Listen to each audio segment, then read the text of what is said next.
Hi friends, how are you? I hope you are fine. So today in this video lecture we will cover another one poem written by Alfred Lord Tennyson.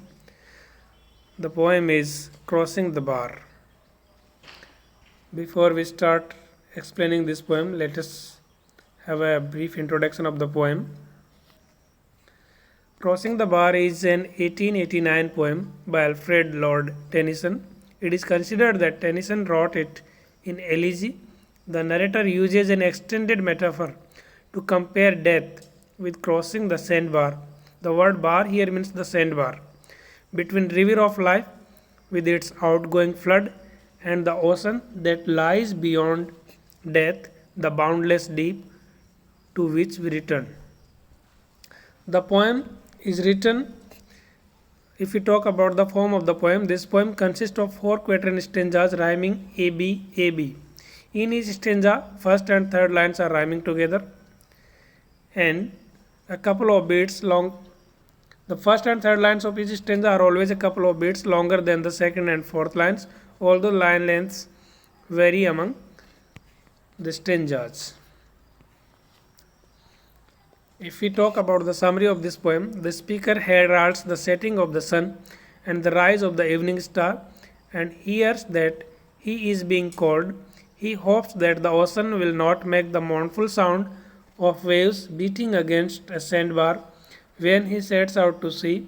Rather, he wishes for a tide that is so full that it cannot contain sound or foam, and therefore seems asleep when all that has been carried from the boundless depths of the ocean returns back out to the depths. The speaker announces the close of the day and the evening bell, which we will which will be followed by darkness. He hopes that no one will cry when he departs, because although he may be carried beyond the limits of time and space as we know them, he retains the hope that he will look upon the face of his pilot when he has crossed the sandbar. The word pilot here has been used for God Himself. So, the poet in his old age and he is worrying about his death, he is thinking about his death. So, this poem presents the thoughts of the poet about his death and what the poet thinks about and what is his desire while he is departing this earth. So let us have the meaning, let us have the explanation of the poem line by line. Before that, I would like to read it for you. Sunset and evening star, and one clear call for me, and may there be no morning of the bar when I put out to sea. If you notice the rhyme scheme here, the word star is rhyming with the third line's last word bar, and me is rhyming with C. So the rhyme scheme is A B A B. But such a tide as morning seems asleep, too full for sound and foam, when that which drew from out the boundless deep turns against home, twilight and evening bell, and after that the dark, and may there be no sadness of farewell when I embark. For though from out our bourne of time and place the flood may bear me far, I hope to see my pilot face to face when I have crossed the bar. So let us have the meaning or the explanation of the poem line by line. The sunset and evening star, and one clear call for me. So if we talk about the timing of the scene, it is evening time and the sun is about to set and the evening star, that is Venus, that is about to rise, and one clear call for me. The poet is saying that there is a clear call for the poet and somebody is calling him and this is the time for him to go. So this sunset is always just reminding us of the ending time of something. So here the poet in his last days of life, so he has used this extended metaphor here for the word death. So it is the sunset time and evening star is about to rise, and there is a clear call for the poet, but the call for what? Let us know in the next lines. And may there be no morning of the bar when I put out to sea. And may there be no morning of the bar.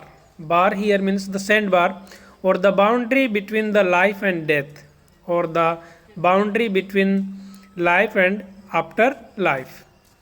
So, but here, if we talk of the ocean, this boundary is the sandbar. From where on the harbor there is sandbar, and from that sandbar the ships or the boats just sail into the sea. So the poet is saying that, and may there be no morning of the bar.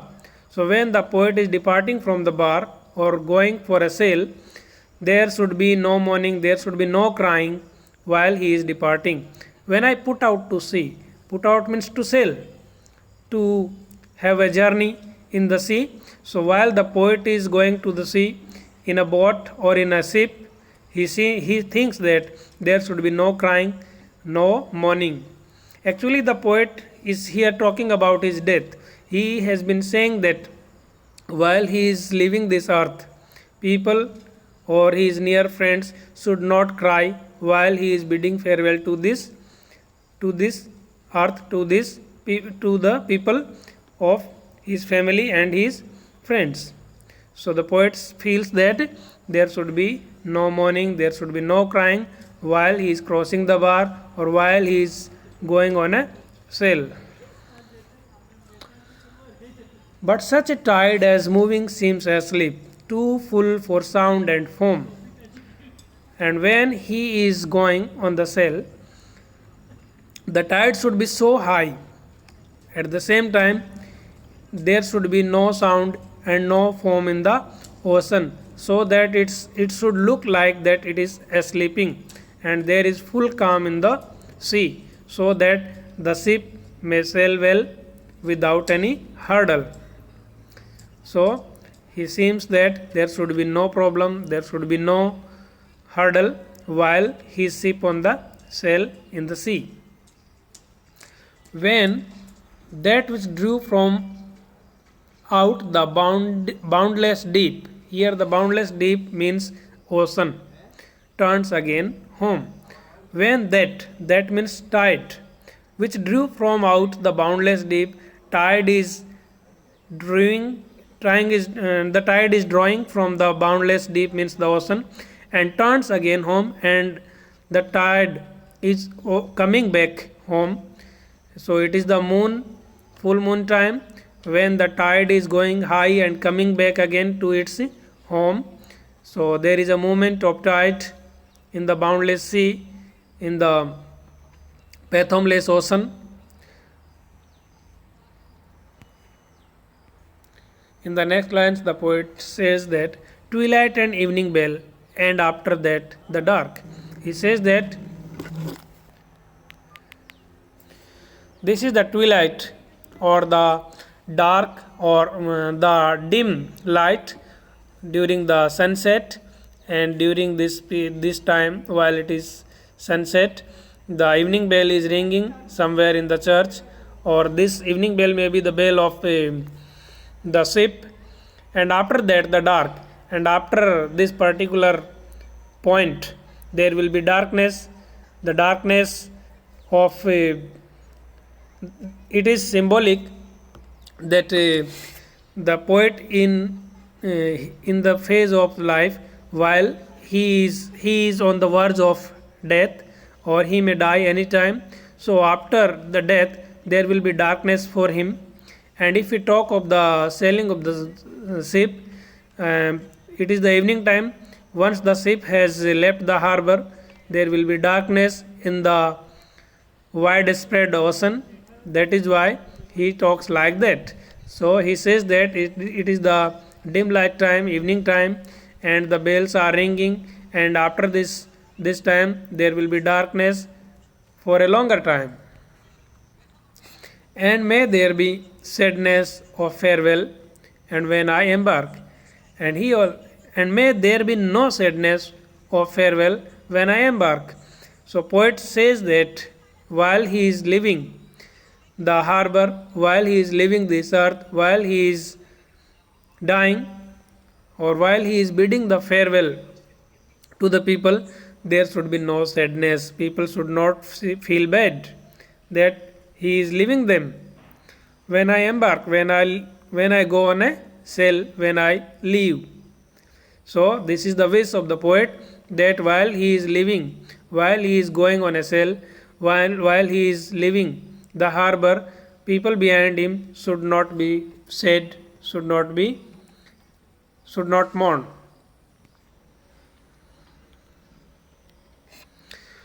For though from out our bourne of time and place, the flood may bear me far. So in this stanza, the poet is very clear. The thought of the poet is very clear that there is some flood that is taking away the poet very far. It means the poet is talking about his death. So it is very right that this poem is about the death of the poet, and he thinks that the flood of the time, the flood will take him away from the boundaries of time and place very far. The word bourne means the boundaries of time and place. So from the boundaries of time and place, he will be taken away by the flood. It means he is about to die, and I hope to see my pilot face to face when I have crossed the bar. So in the last two lines, the poet is very much hopeful that there should be no mourn, there should be no sadness, because while he is leaving this earth, while he is leaving this harbor, he will meet his pilot face to face. The word pilot here means God. So while he will leave this earth, he will reach to the heaven, and there he will meet his pilot. The very pilot is God. So he is happy, he is optimistic that he will have a nice meeting with God. So when I have crossed the bar here really means the boundary between the life and death. So the poet is saying that when I cross this boundary of life and reach to the death, I will meet my pilot. The pilot here is God himself. That is why the poet is saying that the people who live around him should not worry about his death. They should not mourn. They should not be sadful on this occasion. So the poet is very much optimistic, and this poem is really written about the poet's death. It may be considered as an elegy, as the poet himself intended it to be. So this nice poem represents the thoughts of the poet about his own death. He feels that after death he will meet his pilot, the God, and he will be very happy after meeting his pilot face to face. So I hope that the meaning that is conveyed here through this poem is very clear to you, and this session has been fruitful for you. Thank you for joining me. Have a nice day. See you again.